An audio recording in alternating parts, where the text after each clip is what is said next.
রুনাপু তো সোশ্যাল মিডিয়াতে বেশ ভাইরাল। একসময় কিন্তু রুনাপু সেরকম ছিল না, কিন্তু হঠাৎ আসলে লুক নাকি পোশাক এটা আসলে কোনটা চেঞ্জ করে নিজেকে মানে ভাইরাল। এই প্রশ্নের উত্তর ভাই এই পর্যন্ত গত 2 বছরে 50 বার দেওয়া হয়েছে। প্রত্যেকবার একই কথা কি দরকার আছে কোনো? আর টিভির ভাই ধরেন আমি বলেছি পূর্ব, আপনারা হেডলাইন করেছেন পশ্চিম, এগুলা করেন না ভাই। আপনি কোন চ্যানেল ভাইয়া? আমার নাম হচ্ছে আকাশ নিবিড়, আমি যে বাংলাদেশ টাইমস। বাংলাদেশ টাইমস। আপনি আকাশ নিবিড় কতদিন ধরে সাংবাদিকতা করেন ভাইয়া? 7 বছর। তো 7 বছর ধরে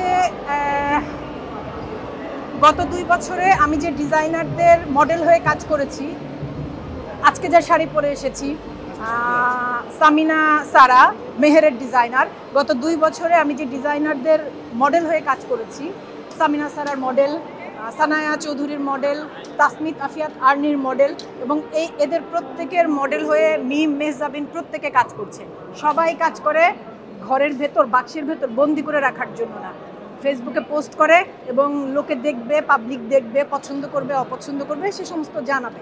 তো অন্যদেরটা ভাইরাল হয় না, সে দায় তো আমার না। আমার আপনারা যে 2 বছর ধরে একই প্রশ্ন করে যাচ্ছেন অকারণে এবং কি বলবো একটা ভুলভাবে জিনিসটার ব্যাখ্যা করছেন।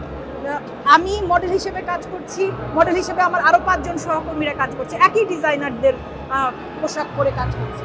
আপনারা এই জিনিসগুলো খামাখা এবং প্রত্যেকবার একই কথা কি দরকার আছে কোনো? রুনাপু তো সোশ্যাল মিডিয়াতে বেশ ভাইরাল। একসময় কিন্তু রুনাপু সেরকম ছিল না, কিন্তু হঠাৎ আসলে লুক নাকি পোশাক এটা আসলে কোনটা চেঞ্জ করে নিজেকে মানে ভাইরাল। আচ্ছা, এখানে কি টিভির ভাই এই প্রশ্নের উত্তর ভাই এই পর্যন্ত গত 2 বছরে 50 বার দেওয়া হয়েছে। না কেন দেব? আপনি আগেরগুলা নিয়ে আপনার ফুটেজ দরকার, তো আগেরগুলা থেকে নিয়ে ফুটেজটা লাগাই দেন, তাইলেই হবে। আর টিভির ভাই কালকে আমার এক ইন্টারভিউ থেকে আপনারা নিউজ করেছেন, যেখানে আমি বলেছি যে সঠতা তালবস্য ঠ তো আকার, আর আপনারা হেডলাইন করেছেন সততা। সঠতা মানে হচ্ছে হিপোক্রেসি, আর সততা মানে হচ্ছে অনেস্টি। ধরেন আমি বলেছি পূর্ব, আপনারা হেডলাইন করেছেন পশ্চিম, এগুলা করেন না ভাই। ওকে, টাটা।